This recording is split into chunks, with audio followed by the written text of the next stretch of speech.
Bonjour, je suis Gaël Châtelain-Berry, bienvenue sur mon podcast Happy Work, le podcast francophone le plus écouté sur le bien-être au travail. Eh bien, aujourd'hui, j'ai décidé de vous parler de bienveillance et plus précisément de management bienveillant.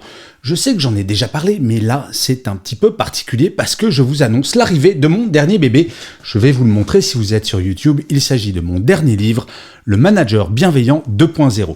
Alors, pourquoi un livre encore sur la bienveillance ? Eh bien, il y a quelques années, j'avais écrit Mon boss est nul, mais je le soigne, dans lequel j'avais, pour la première fois, créé ce concept de manager bienveillant. Et puis, le temps est passé, une petite pandémie est passée par là, et en fait, je me suis posé la question, mais est-ce que ce concept est devenu ringard? Ou est-ce qu'il a évolué? Ou est-ce qu'il a progressé? Et donc, j'ai décidé d'écrire ce livre et je vais vous en faire le résumé dans cet épisode. Alors, juste une petite précision.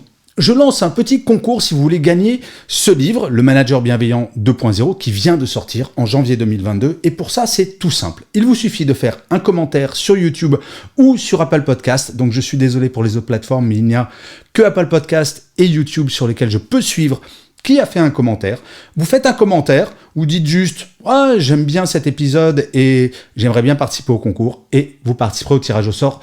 3 livres sont à gagner, 3 livres dédicacés. Bon, ça, c'est un petit détail additionnel et je vous les enverrai avec grand plaisir. Bien, le management bienveillant. Qu'est-ce qui a changé ? Une chose n'a pas changé par rapport à quand j'avais écrit Mon boss est nul, c'est que pour être un manager bienveillant, c'est assez simple, ça se résume en une phrase.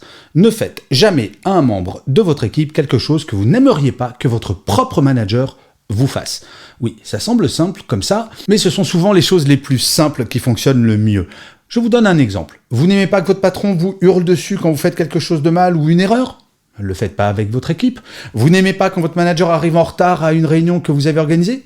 N'arrivez pas en retard. Vous n'aimez pas que votre manager vous envoie des mails pendant vos vacances en exigeant que vous répondiez ? Ne le faites pas. En fait, la bienveillance, c'est véritablement tout simple. Sauf que, avec la pandémie, il y a eu un certain nombre de changements. Et voilà, je vais vous les exposer. En fait, j'ai dénombré 7 changements majeurs et je vais très rapidement les résumer. Ils sont bien entendu nettement développés dans le livre. La première chose, c'est que la place du manager a complètement changé. Et oui, avec la pandémie, on s'est aperçu que le manager de proximité était absolument essentiel. Comment gérer une entreprise si le manager de proximité, quand on est à distance, surtout, n'est pas extrêmement efficace, s'il ne sait pas manager à distance? On a découvert qu'effectivement, un manager, ce n'était pas juste quelqu'un qui faisait du reporting, qui calculait des chiffres et qui donnait des objectifs. C'est également quelqu'un qui doit motiver les troupes. On le savait avant la pandémie, mais visiblement beaucoup d'entreprises l'ont découvert et c'est plutôt une bonne chose, pour être honnête. Ensuite, on a découvert que le management d'une équipe ne se faisait plus de façon globale, mais individualisée. Et oui, ce n'est pas tout à fait la même chose de manager quelqu'un qui vit dans un studio avec un bébé de 2 mois que quelqu'un qui est dans une maison avec une piscine, un jardin, avec une connexion haut débit. Il faut s'adapter à chaque situation de chaque collaborateur et chaque collaboratrice. On ne peut plus plutôt, gérer de façon globale tout le monde de la même manière. Il faut s'adapter à chaque situation. Et oui, il va y avoir également le flex horaire. On n'organise plus de réunions à 13h en se disant « tout le monde va pouvoir être disponible ». Eh bien non, il y a des gens qui ont une famille et il faut bien s'adapter à cette situation. Le management est devenu individualisé. Le troisième point, et ce n'est pas le moins important, c'est que ça y est, on a découvert que les salariés avaient des émotions. Et oui, pendant la pandémie, on est passé par des hauts, par des bas. Juste un petit rappel, à la rentrée 2021, 45% des salariés se déclaraient en détresse psychologique. Détresse psychologique. Et c'est le rôle de qui de s'occuper de ça, d'être attentif à ça? Du manager, bien entendu. Avant la pandémie, on en était encore un peu à un management du siècle dernier où on devait être un robot. Je pleure pas, j'ai pas d'émotion, je suis solide. J'avance, j'atteins mes objectifs. Ce temps-là est révolu. Nous sommes des êtres humains. Il aura fallu une pandémie pour réaliser que, oui, une équipe, c'est fait d'hommes et de femmes avec des émotions. Alors, il ne s'agit pas de transformer le manager en psychologue, pas du tout, mais en tout cas d'y prêter attention et d'intégrer les émotions des salariés dans la façon de gérer l'équipe. Le 5e point est également un point dont je parlais avant la pandémie, mais là, maintenant, il devient évident. C'est l'équilibre nécessaire entre la vie personnelle et la vie professionnelle. On ne peut plus tout mélanger, surtout quand on est en télétravail. Ça devient très facile de tout mélanger et le manager doit être attentif à cela. Pourquoi ? Le burn-out et la détresse psychologique est lié à cette non-séparation entre la vie professionnelle et la vie personnelle. C'est donc tout l'intérêt du manager d'y être attentif et de pousser son équipe à bien faire attention à séparer les deux, à ne pas travailler jusqu'à 22 heures tous les jours, à ne pas regarder ses mails le week-end ou pendant ses vacances. Il y a comme mission donnée au manager de faire en sorte que cet équilibre soit respecté par chacun des membres de l'équipe. Et ça quand même, remettre l'humain au centre de tout, c'est quand même assez génial. Et pour les managers, c'est enthousiasmant de s'occuper de l'humain et pas uniquement de chiffres. Le 6e point est une réponse à une question que l'on posait beaucoup avant la pandémie. Faut-il être un manager coach, un manager leader ou un manager bienveillant ? Eh bien écoutez, la réponse est simple, les trois, mon capitaine, mais ça dépend avec qui et à quel moment. Et oui, il y a des moments où un manager va devoir être bienveillant et prêter attention par exemple à quelqu'un qui a de fortes émotions.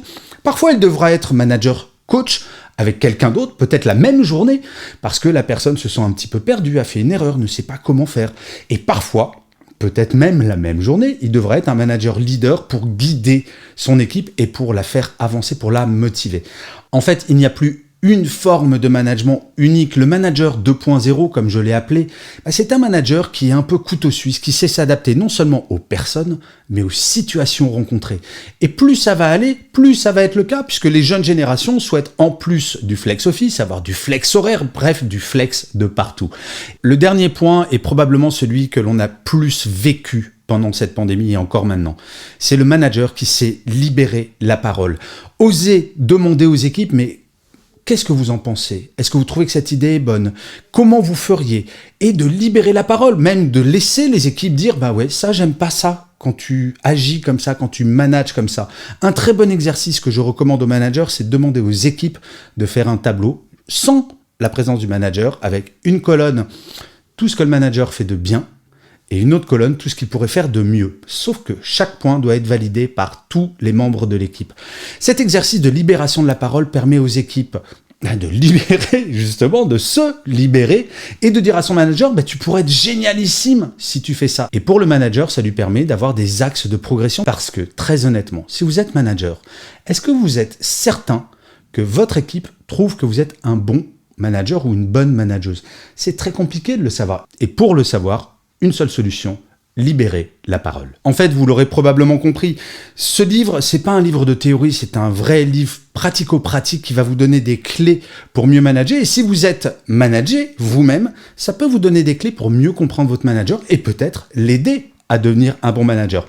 Je précise quelque chose, je suis très content. Alors vous le savez, peut-être si vous lisez mes articles sur LinkedIn ou sur mon blog, il y a un artiste qui s'appelle Julien Laurent qui illustre tous mes articles et il m'a fait l'immense amitié d'illustrer mon livre tout au long des chapitres et ça fait partie des petits plaisirs lors de la lecture.